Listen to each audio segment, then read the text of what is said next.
Believe it or not, I did something stupid. This thing I use, this panopto that I use for recording, has a little tick mark where you have to say whether you want to record the screen so that you can see the PPT or not. And for some reason, it got turned off, and so I recorded 35 minutes of podcast, but just my face, no PPT. So I have to redo this again. Anyway, it's a nice paper, so I don't mind redoing it again. This is from a large team from across the world, which is reporting on recent applications and potential of near-term, so interannual to decadal climate climate predictions. We'll see what it means. Quickly to read off, this is going to be a bit long, so pace yourself. Following efforts from leading centers for climate forecasting, sustained routine operational near-term climate predictions, NTCP, near-term climate predictions, are now produced that bridge the gap between seasonal forecasts and climate change projections, offering the prospect of seamless climate services. So basically, the climate projections focus on multiple decades out to 2100 and even beyond, and there has always been a debate about the uncertainties, scenarios, and whether they are useful and so on.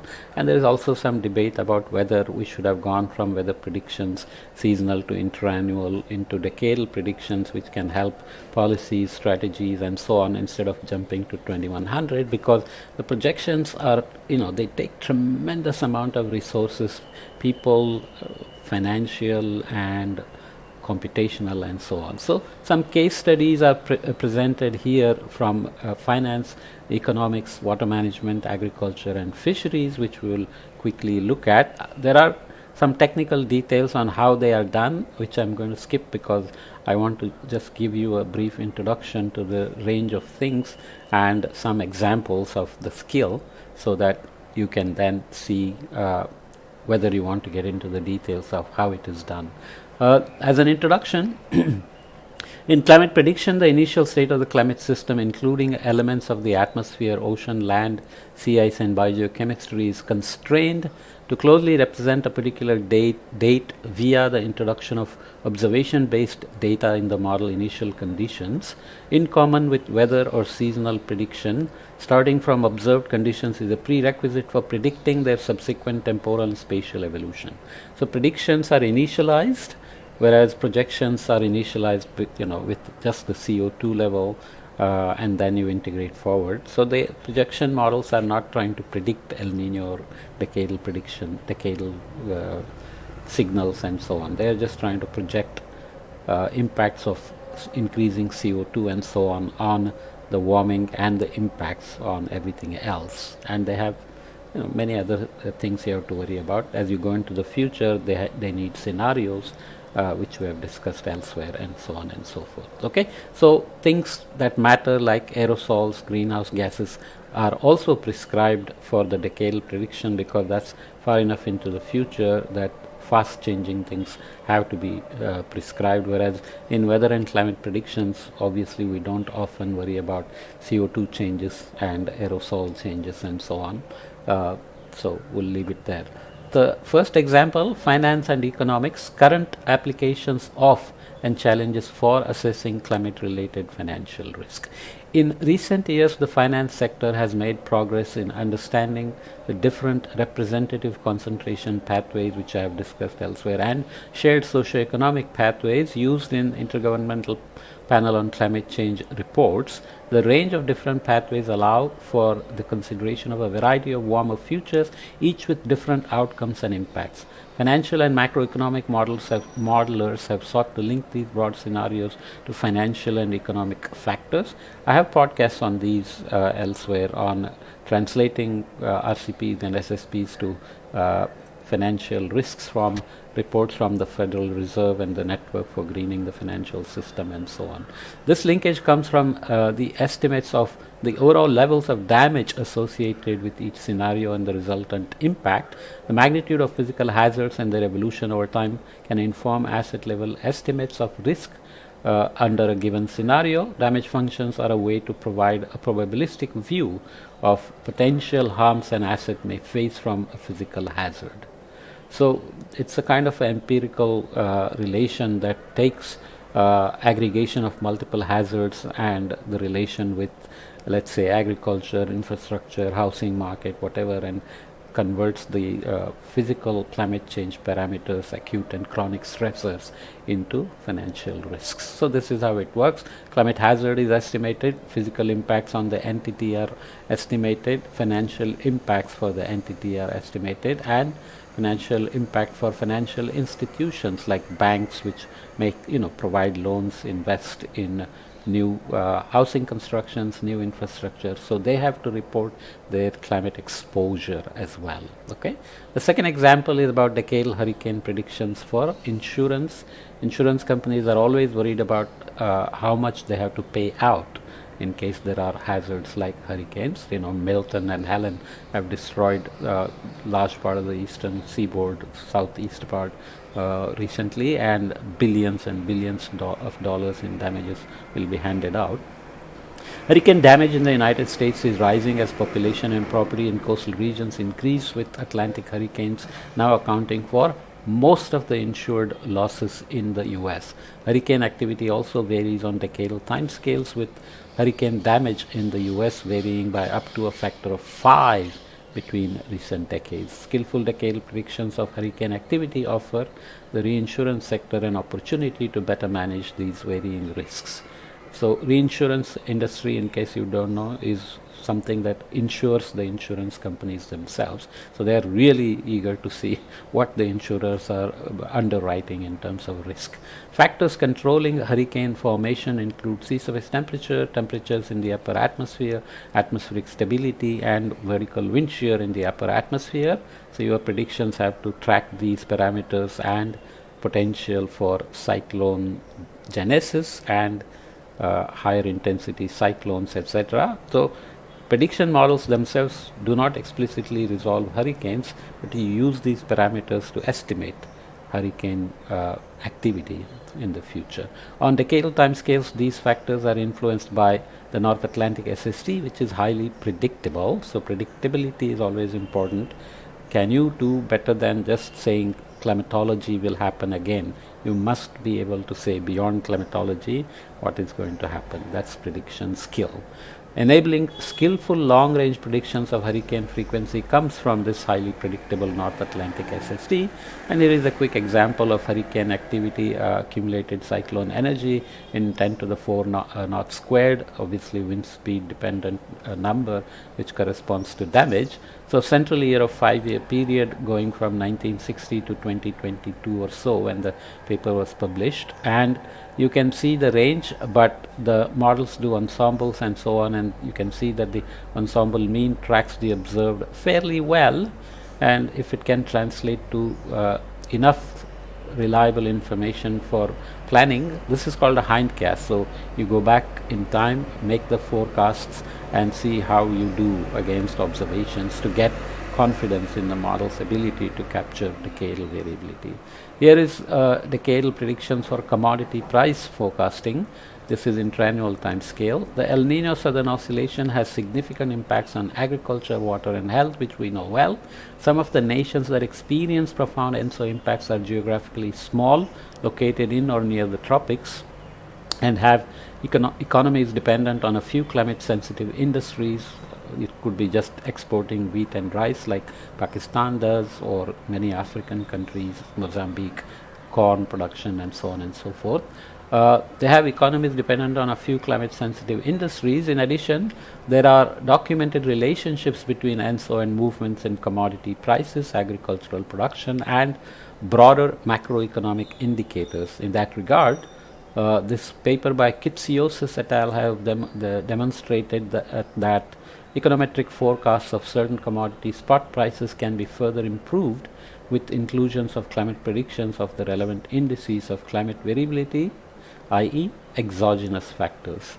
Here the highlighted commodity is coconut oil, and the exogenous factor is the Nino 4 index, which is an El Nino index from the tropical Pacific that you can look up elsewhere on my channel. The Nino 4 is chosen as coconut oil that is predominantly produced in the tropics where the physical influence of ENSO is most direct. So if you have no ENSO, then the forecast skill drops off. So ENSO has definitely an impact on the correlation coefficient at interannual timescales on commodity price predictions, and you want the correlation to be high enough at long enough lead times. You can see that when models do the forecast, the skill drops off at some point. Perfect ENSO basically means that the model is trying to reproduce its own ENSO, and there are some technical details. Nonetheless, it's an example of how commodity price index can be predicted based on the predictability we have in El Nino. But there are other issues. Who will use this information? Stock market people may misuse it, or drive prices up by betting in this way or that way, and governments can make decisions based on forecasts which can affect prices elsewhere. If India decides to reduce or stop exporting rice and wheat based on ENSO prediction, then prices in Indonesia for grains may go up because Indonesia may be importing from India, and so on and so forth. And that can happen even before El Nino comes. Okay, so water management and glacier loss, decadal prediction in the Wupper River catchment in Germany. The Wupper, I don't know how it's pronounced, by the way. The Wupper catchment water board manages water level and quality of the Wupper River in Germany. To improve water management strategies, multi-year predictions of the standardized precipitation index (SPI) are required, as this is correlated to dam water levels in the catchment. Multi-year annual and hydrological seasonal means are needed at high spatial resolutions to manage 14 dams in an area of 800 square kilometers. So you get skill level requirements from user specific sectors.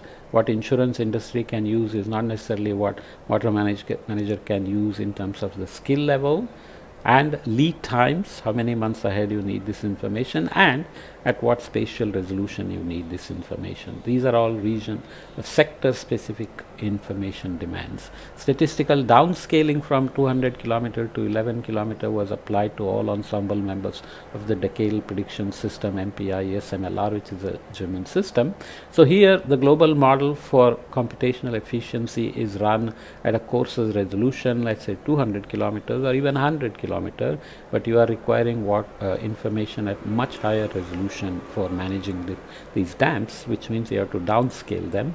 So instead of just using the grid point information, using data and forecasts from the past, you can actually add value to downscaling and producing more reliable information locally.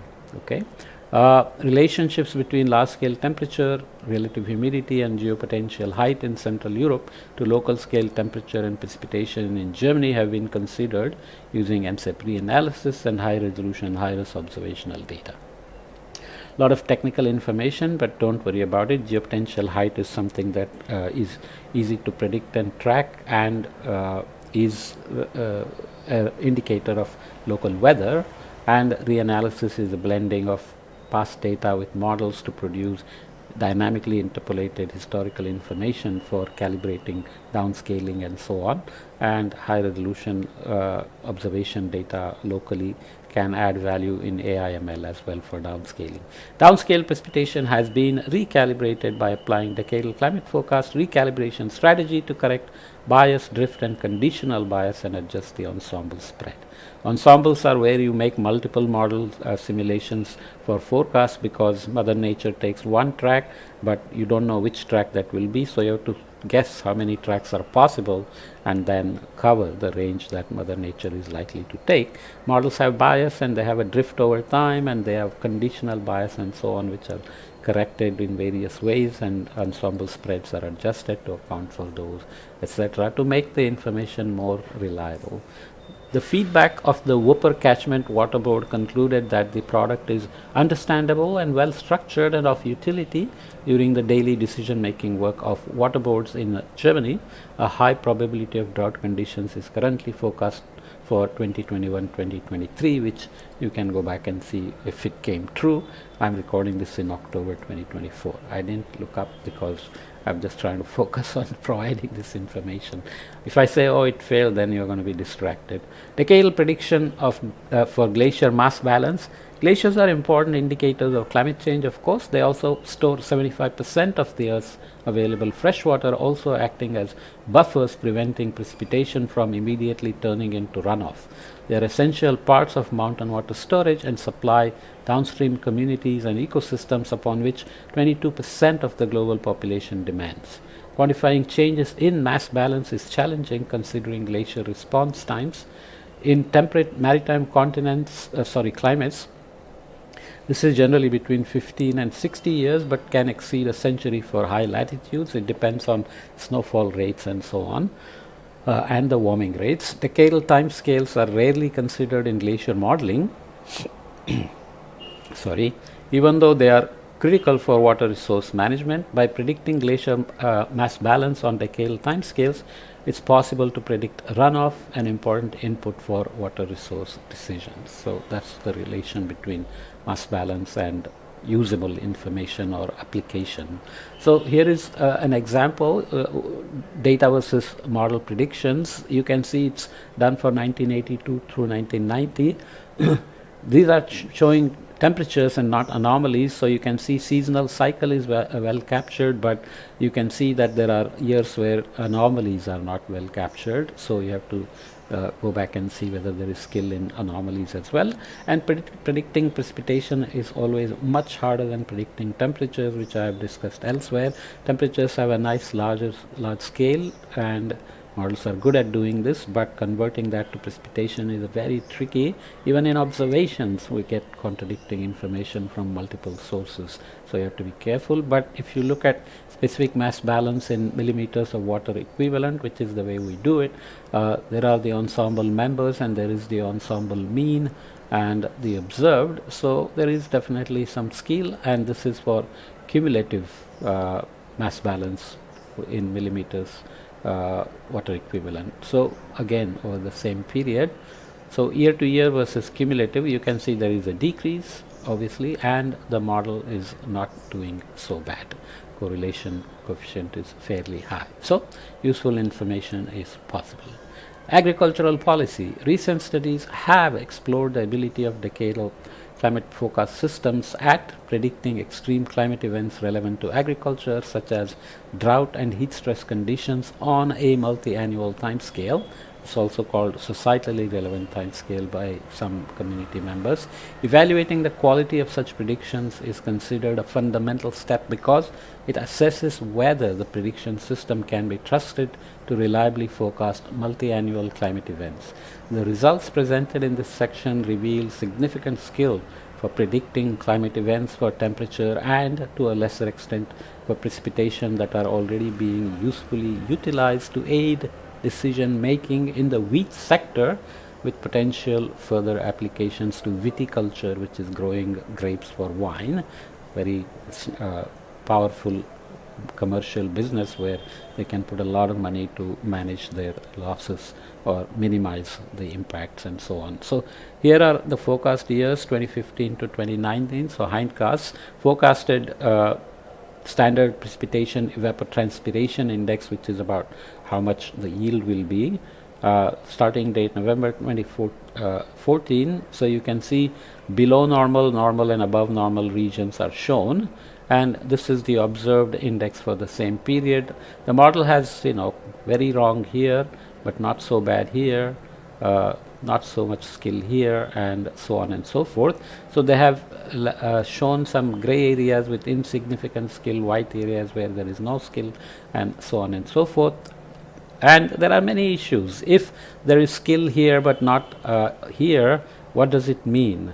Obviously, this is an engineering approach where you can say if the model can reliably predict in one place despite deficiencies in other place, then we just use it for decision making. But in the background, the modelers will be trying to understand why that's happening and improve the model and forecasts and see if the right answer is being produced for the wrong reason. The metaphor could be that you have a car which runs but it pulls to one side, so you drive it carefully, but you have to take it to a mechanic to get it fixed so that it doesn't become worse and worse. Okay. Fisheries management, applications and opportunities for decadal forecasts in marine fisheries, aquaculture and conservation. Alistair Hobday is a big guy in this. For more than a decade, physical information about the future ocean has been used to produce ecological forecasts at both short and multi-decadal time scales. So here is Alistair Hobday from Tasmania, which does tremendous amount of work. Ecological forecasts exploit relationships between physical variables and biological responses to predict ecologically relevant information. I think Patrick Leody is also involved in these in this paper, and the references provided here. Another colleague and friend who works on modeling fish and tortoises and turtles and so on and so forth. Okay, this includes species. The predictions include species spatial distribution, abundance and phenology, seasonal migrations, etc.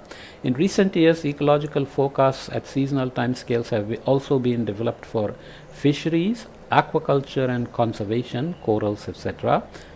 Decision makers such as fishermen, farmers, managers and policymakers in these sectors are now including forecast information in their planning.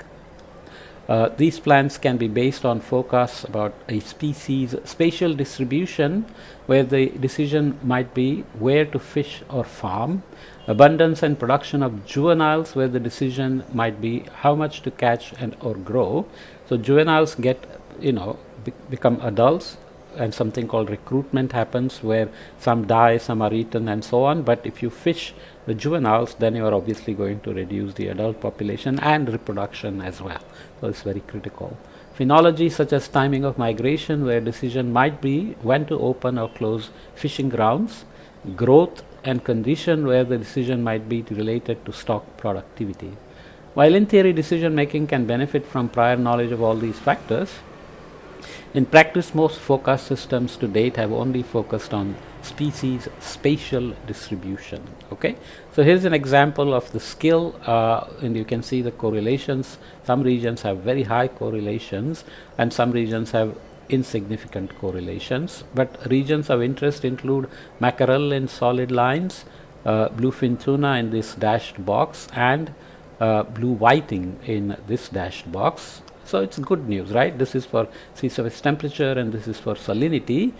The habitats for these fish depend on sea surface temperature, salinity, often dissolved oxygen and availability of prey, their food, forage fish and so on and so forth. So depending on how complicated the prediction system is, various factors are considered, but focus is often on making sure you can predict, or there is predictability in the driving physical conditions first, and then you can translate it into fisheries. And there are other ideas of extraction of weak links by ecosystems, where there may be small correlations between, let's say, El Nino and SST and salinity, but when you look at fisheries, they are combining both and producing a higher correlation with El Nino. So that's an interesting approach to look at. Here is an example of mackerel habitat in thousands of square kilometers, and two periods are considered. 1990, you can see the ensemble mean is not bad, ensemble spread is large, but it covers the observations. And this period from 2010 to 2019, the skill is not so great, because maybe there are several El Ninos here, 2012, 14, 15, strong El Nino and so on. So maybe the decadal forecast didn't capture the El Nino impacts, because remember, it's not an El Nino forecast model. So these things matter, and we have to learn to do that better. This is just an example of prediction of Labrador current temperatures in support of fisheries management. So Labrador is up here, and there is skill there. Obviously you want to exploit that for managing fisheries. So this is looking at fractional area anomaly, forecasted versus reanalysis, or as4, and another one is analysis. There is a difference between analysis and reanalysis. Reanalysis is past data, past model simulations combined to give you interpolated climate reconstructed data. Analysis is where you take forecasts and provide the past observation, past information. Okay, so again there is skill and varies year to year as well, and there are some more details of forecast analysis,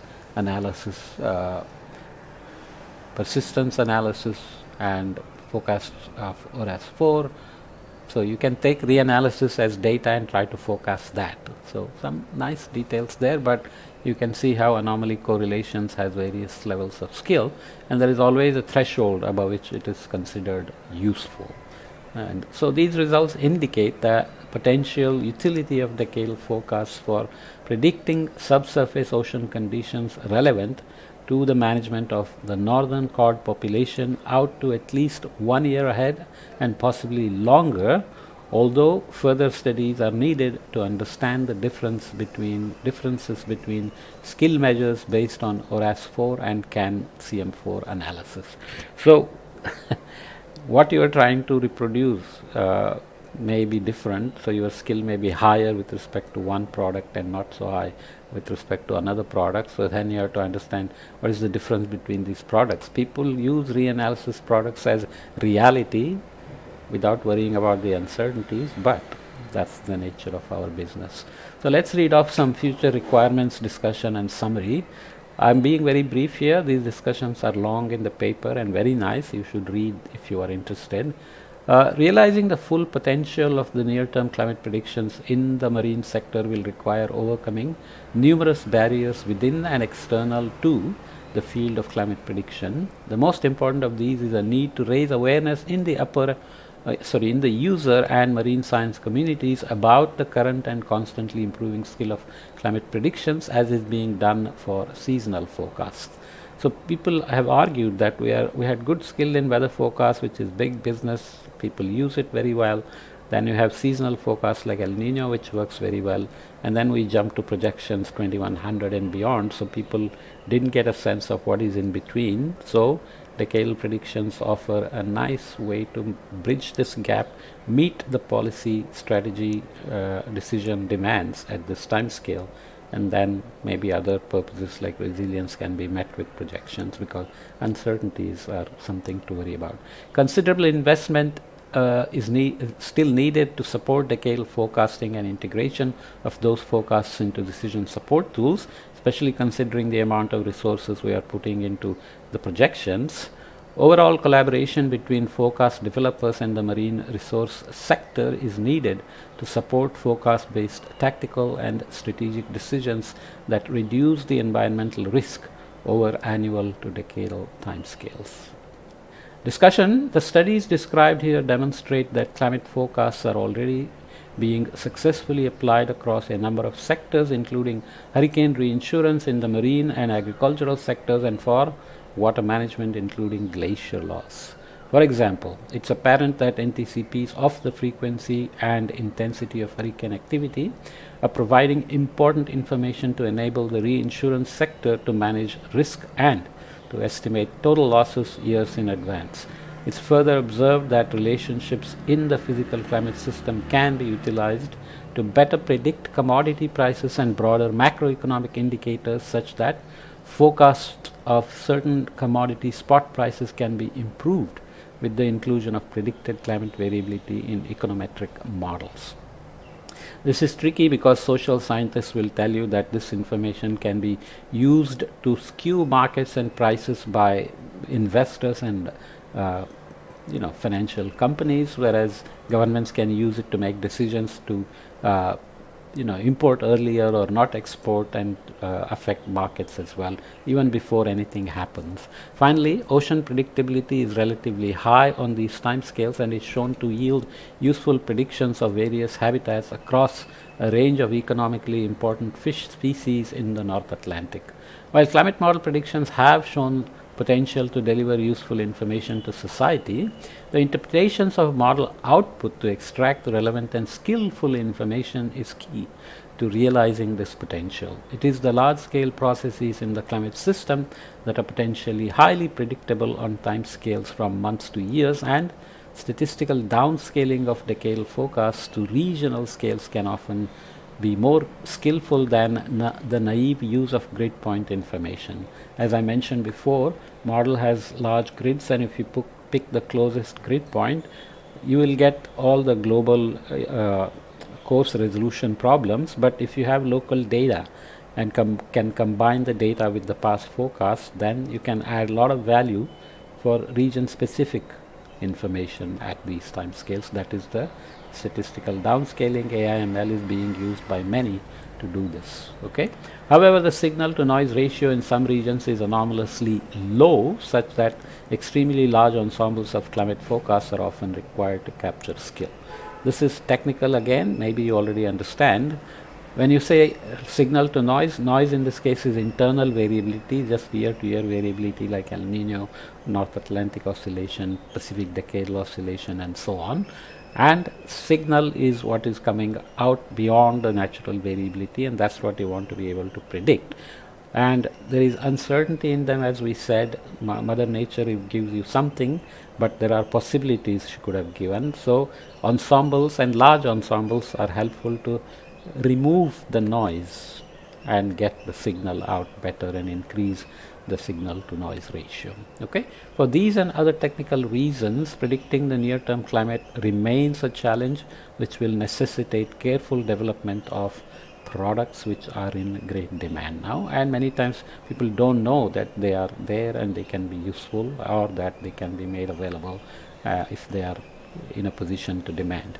We have presented a small fraction, this is the summary, we have presented a small fraction of the full range of case studies in which NTCPs have been shown to be useful or have the potential to be useful. NTCP will underpin a crucial component of the global framework for climate services, GFCS, which is coordinated by the World Meteorological Organization, and this is the annual to decadal timescales and is key for planning, is a key planning horizon in decision making. However, the utility of NTCPs will only grow where user feedback is actively sought and products are co-developed specifically to fit user demand for information. You know, developing something and putting on the web and hoping that it will be used doesn't work. But if you engage users and meet their requirements from the beginning and understand their requirements and where they come from and what variables they need, is also important. As described in Kushner et al., Johannan Kushner, friend from Lamont Doherty Earth Observatory, an enormous effort has been required to deliver operational climate prediction systems. The generation of ensembles of bias-corrected and post-processed predictions is now routinely carried out across multiple centers. This significant community effort is now providing prediction information that can underpin future climate services for end users.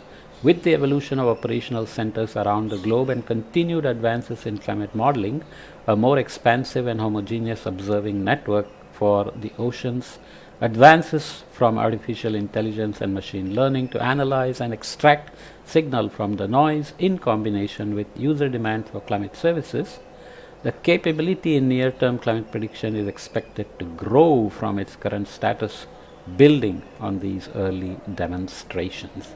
Lovely, lovely topic, and sorry I have to be brief, but the paper is available. You should definitely go back and read.